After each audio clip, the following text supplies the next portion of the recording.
ಆರಾಮದ ಯಾವ ಹಾ ಮಲ್ಲು, ನೀನ್ ಹೇಗಿದೀಯಾ? ನಿನಗೆ ಆ ಮಠ ಬರೆದು ಕೊಟ್ರು.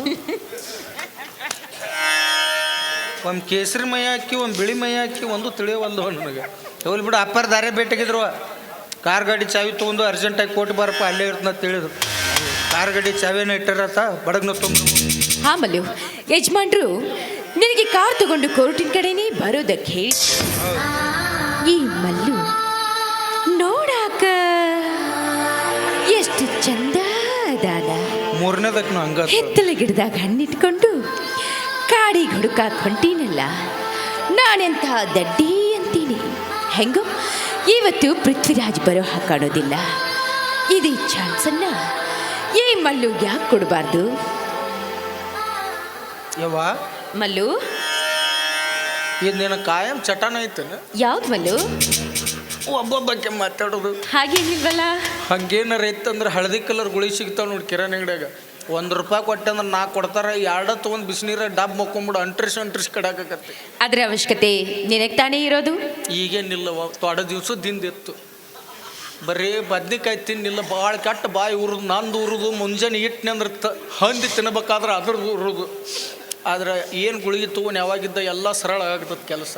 ಈಗ ಕೆದರಿದ್ರು ಬರಲ್ದು. ಅದು ಹೋಲ್ಬಿಡು, ಏನೋ ಮಾತಾಡುತ್ತಿದ್ದೆ ಅದಕ್ಕಂದೆ.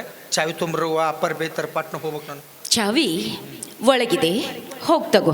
ಅಪ್ಪರಿಗೆ ಎಷ್ಟು ಸಲ ಹೇಳ್ತಾನೆ, ಇಲ್ಲೇ ಊಟಕ್ಕೆ ಹಾಕ್ರಿ ಅಂದ್ರೆ ಓದೋದು ಬಚ್ಚಲ್ದಾಗ ಇಟ್ಬಿಡ್ತಾರೆ ಅವ್ರು. ಎಲ್ಲಿ ಬಚ್ಚಲ್ದಾಗ ಇಟ್ಟಾರ? ಬೆಡ್ರೂಮ್ನಲ್ಲಿ ಮಲ್ಲು. ಹಂಗಾದ್ರೆ ನೀನೇ ಹೋಯ್ತು ತೊಂಬ್ರು. ಯಾಕೆ? 25 ದಿವಸ ಹೊತ್ತಾಯ್ತು. ಅದು ಹೆಂಗೈತೆ ನೋಡಾಕ ಹೋಗಿಲ್ಲ. ಮಾರಿ ಬಡ್ದಂಗೆ ಆಗಕತ್ತಂದ್ರೆ ಅದಕ್ಕೆ ನನಗೆ ಆಗಿ ಬರಂಗಿಲ್ಲ. ನೀನೇ ಹೋಗಿ ನೀನೇ ಹೋಗಿ ತಗೊಂಡ್ರೆ ಏನಾಗುತ್ತೆ ಮಲ್ಲು? ನಾ ಹೆಂಗೆ ಬೆಡ್ರೂಮಿಗೆ ಹೋಗಿ ಬರ್ತತ್ತವ, ಎಷ್ಟಾಗಲಿ ಕೆಲಸದವನ. ನಾ ಬೆಡ್ರೂಮಿಗೆ ಆದ್ರೆ ಬೇರೆ ನಾಕತ್ತೆ. ನಾನು ಮಕ್ಕದಾಗ ಏನ್ರ ಇನ್ಕ ಸ್ವಾಮಿ ಕಾಣಕತ್ತಾನ ಇಲ್ವಲ್ಲ. ಮತ್ತು ನಾ ಬೆಡ್ರೂಮಿಗೆ ಹೋಗ್ಬೇಕು, ಆ ಸುದ್ದಿ ನಿನ್ನ ಗಂಡಗೆ ಗೊತ್ತಾಗ್ಬೇಕು. ಅವ ಸಡ್ಡಿ ಕರ್ದು ನಾನು ಚಡ್ ಅನ್ನಿಸ್ಬೇಕು. ಅನಿಸ್ತು ಯಾಕೆ ಹರ್ಕತ್ ಬಿದ್ದತ್ತಿ? ಹೋಗಿ ನೀನೇ ಚಾವಿ ತರೋಗು, ನಾ ಗಾಡಿ ಹೊಡ್ಕೊಂಡು ಹೊಕ್ಕನಂತ. ನೋಡು ಮಲ್ಲು, ಸುತ್ತಿ ಬಳಸಿ ಮಾತನಾಡೋ ಅಭ್ಯಾಸ ನನಗಿಲ್ಲ.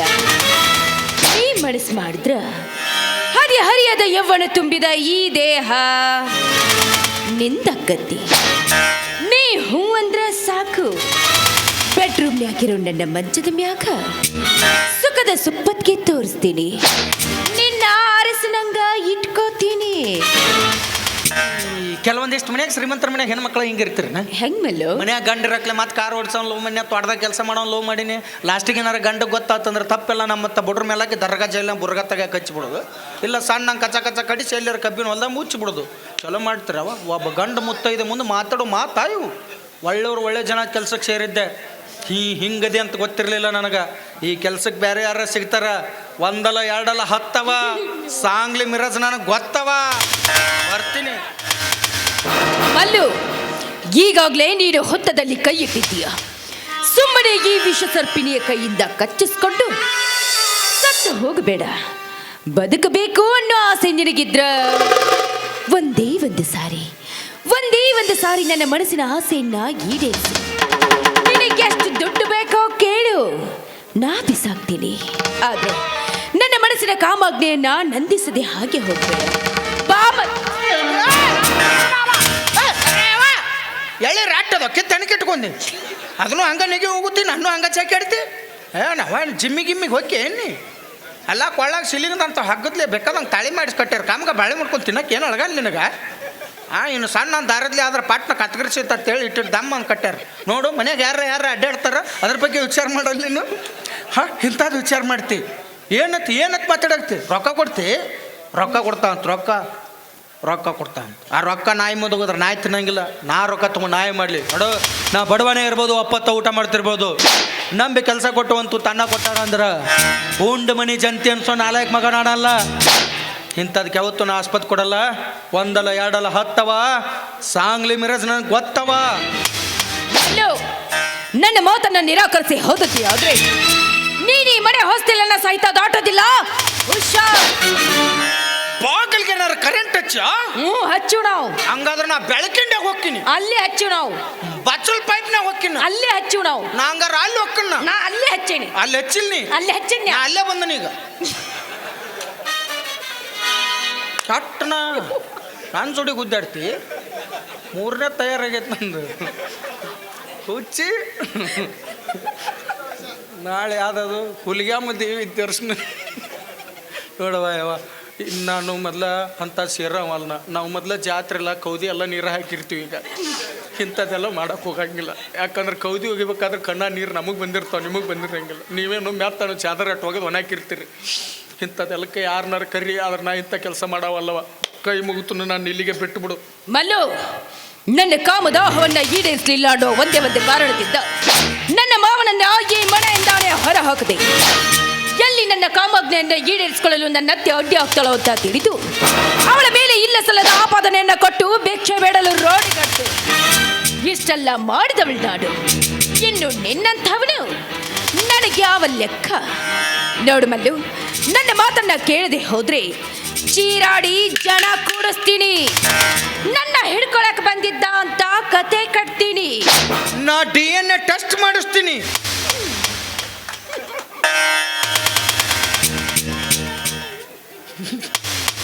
ಹಂಗ ಬಿಡ್ತಾನ ತಿಳಿದ. ನಿಮ್ಮ ಅತ್ತಿ ನಿಮ್ಮ ಅವನು ಹೊರಗೆ ಹಾಕಿದಂಗಲ್ಲ ನಾನು ಹೊರಗೆ ಹಾಕೋದು. ಅವರು ನಿಮ್ಮ ಅತ್ತಿ ನಿಮ್ಮ ಅವ್ರು ಹೊರಗೆ ಹಾಕಿರ್ಬೋದು. ನಾವೇನ್ರಿ ದುಡ್ಕೊಂತಿನ್ನೋರು. ದುಡ್ಕೊಂತಿನ್ನೋರ್ಗೆ ಈ ಮನೆ ಆದರೂ ಅಷ್ಟೇ, ಮತ್ತೊಂದು ಮನೆ ಆದರೂ ಅಷ್ಟೇ. ಈ ಮನೆ ಹೆಗಲ ಮೇಲೆ, ಮುಂದಿನ ಮನೆ ತಲೆ ಮೇಲೆ. ದುಡ್ಕೊಂಡು ತಿನ್ನೋರ್ ಜೋಡಿ ಗೊದ್ದಾಡ್ಬೇಡ. ಒಂದಲ್ಲ ಎರಡಲ್ಲ 10 ಅವ. ನಮ್ದು ಕ್ಲೋಜರ್ ಚಾಲು ಮಾಡ್ಯಾರ. ನಾವು 15 ಮಂದಿ ಆಗಿವು. ಬರ್ತೀವಿ.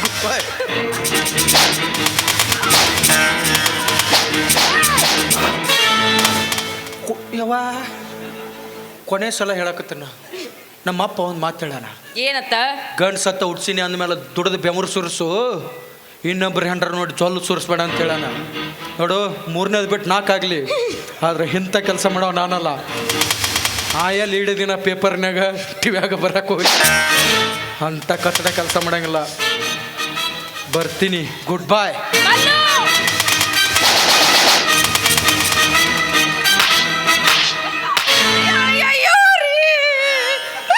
ನೀವು ಬರೋದು ಸ್ವಲ್ಪ ತಡವಾಗಿದ್ರೆ ಈ ಮಲ್ಲು ನನ್ನ ಶೀಲವನ್ನ ವಾವ್, ಫ್ಯಾಂಟಾಸ್ಟಿಕ್ ಫ್ಯಾಂಟಾಸ್ಟಿಕ್. ಈ ನಿನ್ನ ಕಾಮ ಚಪಲತೆಯ ನಟನೆಯನ್ನು ಕಂಡು ಆಸ್ಕರ ಪ್ರಶಸ್ತಿ ಕೊಡಬೇಕಾಯ್ತೇನೆ.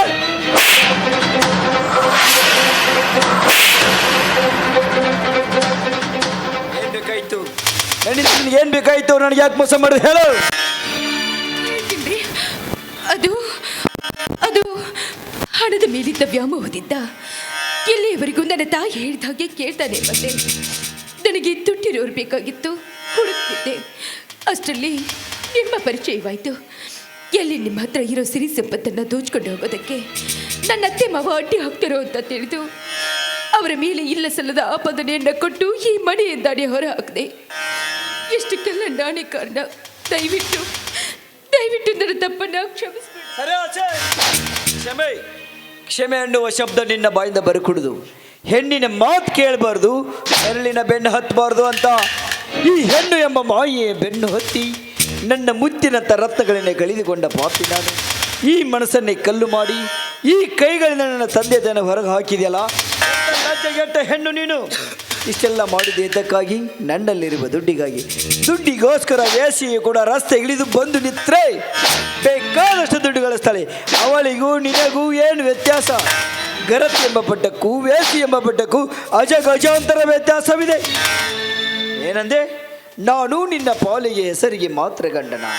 ಹಾಗಾದರೆ ಈ ಕೈಯಿಂದ ಕಟ್ಟಿದ ಕರಿಮಣಿ ನಿನ್ನ ಕರುಳಲ್ಲಿದ್ದಕ್ಕೆ ಬಿಸಾಕೆ, ಹರಿದು ಬಿಸಾಕೆ.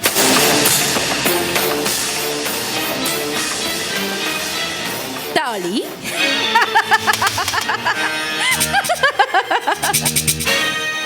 ಯಾವ ತಾಳಿ?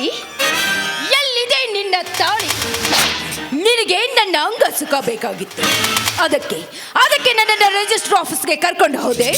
2 ಸಹಿ ಮಾಡಿದೆ, ಮಾಲಿ ಬದಲಾಯಿಸಿದೆ, ಕರ್ಕೊಂಡು ಬಂದೆ. ಅಂದಮೇಲೆ ಈ ಕರಿಮಣಿಯ ಮಾಲೀಕ ನೀನಾಗೋದಕ್ಕೆ ಹೇಗ ಸಾಧ್ಯ? ಅಂದಾಗ ಈ ಕರಿಮಣಿಯ ಮಾಲೀಕ ನೀನಲ್ಲ. ಕರಿಮಣಿ ಮಾಲೀಕ ನೀನಲ್ಲ. ಹೌದು, ಆ ಕರಿಮಣಿ ಮಾಲೀಕ ನಾನಲ್ವೇ ಅಲ್ಲ. ಧರ್ಮೇಚ್ಛ ಅರ್ಥೇಚ್ಛ ಕಾಮೇಚ್ಛ ನಾಥೇಚ್ಛ ರಾಮಿ ಎಂದು ಈ ಸಮಾಜದ ಗುರು ಹಿರಿಯರ ಮುಂದೆ, ತಂದೆ ತಾಯಿಯ ಮುಂದೆ, ಬಂಧು ಬಳಗದ ಮುಂದೆ ಸಪ್ತಪದಿ ತುಳಿದು ಅಗ್ನಿ ಸಾಕ್ಷಿಯಾಗಿ ನಿನ್ನ ಕೊರಳಿಗೆ ತಾಳಿ ಕಟ್ಟಿದ್ದಾರೆ. ಆ ಕರಿಮಣಿ ಮಾಲೀಕ ನಾನಾಗುತ್ತಿದ್ದೆ. ನಿನ್ನ ದೇಹದ ಸೌಂದರ್ಯಕ್ಕೆ ಬೆರಗಾಗಿ ನಿನ್ನ ಕಲಿಕೆಯ ಮಾತನ್ನೇ ಕಲಿತು ರಿಜಿಸ್ಟರ್ ಆಫೀಸ್ಗೆ ಹೋಗಿ ಒಂದೇ ಒಂದು ಹೂವಿನ ಹಾರ ಹಾಕ್ಕೊಂಡು ಇವಳು ನನ್ನ ಹೆಂಡತಿ ಅಂತ ಈ ಮನೆಗೆ ಕರೆದುಕೊಂಡು ಬಂದೆ.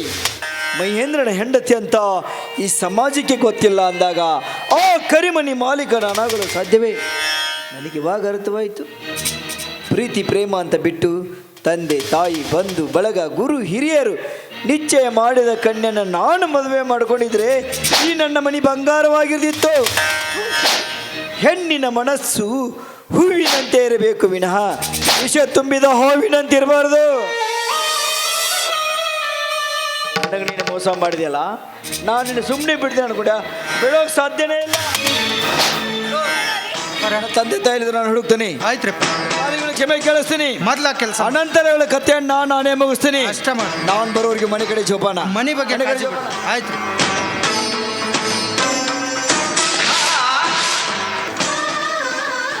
ಹುಷಾರು ನೋಡಿ, ಎಲ್ಲಾರ ಪೂಲ್ ಮೇಲೆ ನಿಂತು ಫೋಟೋ ತಗೊಂಡ್ರು ಹಾದಿಗಿದ್ದಿ. ಮಾನ್ಯವಾಗಿ ಯಾವಾಕಿ ನುಗ್ಸಿದ್ಳು, ಮತ್ತು ನಿನ್ನೂ ಈಗ ನುಗ್ಗಿಸಿ ಹೆನಕ್ಕೆ ಇಟ್ಕೊಂಡಳು. ಮೊದ್ಲ ಈಸ್ ಬರೋದಿಲ್ಲ ಪುಣ್ಯಾತ್ಮಿಗೆ. ಇವ ಕಲಿಯಪ್ಪ ಅಂತಂದ್ರೆ ಟೂ ಬಟ್ಟಾಯರ್ ತೊಗೊಂಡ ಒಳಗೆ ಜಿಗಿದಿದ್ದೀವ ಅಂತ. ಇವ ಈಗ ಬುದ್ಧಿ ಬಂದತ್ತು, ಈಗ ಕಾಲ್ಮರ್ಲೆ ಹೊಡ್ಯಾಕತ್ತಾನ. ಇದಕ್ಕೆ ಕಾಲ್ಮರ್ಲೆ ಮೊದಲು ಹೊಡ್ಕೊತ ಬಂದಿದ್ರು ಇವನು ಬಾಳೆ ಹಾಕಿ ಹಿಂಗೆ ಹಾಕಿತ್ತು. ತಂದೆ ತಾಯಿ ಉಣ್ಣಿಸಿ ತಿನ್ನಿಸಿ ಅತ್ತಾಗ ರಂಬಿಸಿ ನಮ್ಮ ಜೋಪಾನ ಮಾಡಿರ್ತಾರೆ. ಅಂದ್ರೆ ನಮ್ಮ ಮದುವೆ ವಿಷಯದಾಗ ಅವ್ರು ನಿರ್ಧಾರ ಒಳ್ಳೇದ ತೊಗೊಂಡಿರ್ತಾರೆ. ಆದ್ರೆ ನಾವು ಗುರುತು ಪರಿಚಯ ಹೆಣ್ಣುಗಳನ್ನ ಪ್ರೀತಿ ಪ್ರೇಮ ಮಾಡಿ ಮದುವೆ ಮಾಡ್ಕೊಂಡು ಮನೆಗೆ ಕರ್ಕೊಂಬರ್ತೀವಿ. ಬಂದ ಸಂಬಂಧಗಳ ಅರ್ಥವೇ ಗೊತ್ತಿರಲಾರ್ದ ಇಂಥ ಮೂರ್ಖ ಹೆಣ್ಣುಗಳು ನಮ್ಮ ಮನೆ ಬೃಂದಾವನ ಮಾಡೋಕ್ಕಿಂತ ಬೆಂಕಿ ಸುಡುಗಾಡು ಮಾಡಿಬಿಡೋದ ಹೆಚ್ಚಿಂದ. ಹಂಗಿತ್ತಪ್ಪ ಇವ್ರ ಸಂಸಾರ.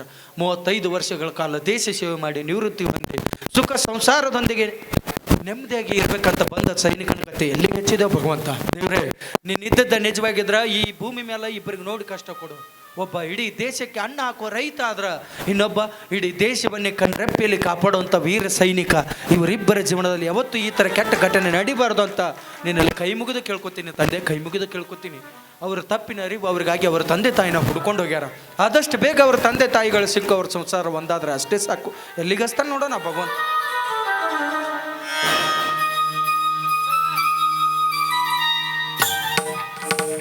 ಈ ಗ್ರಾಮದಾಗ ಸುತ್ತ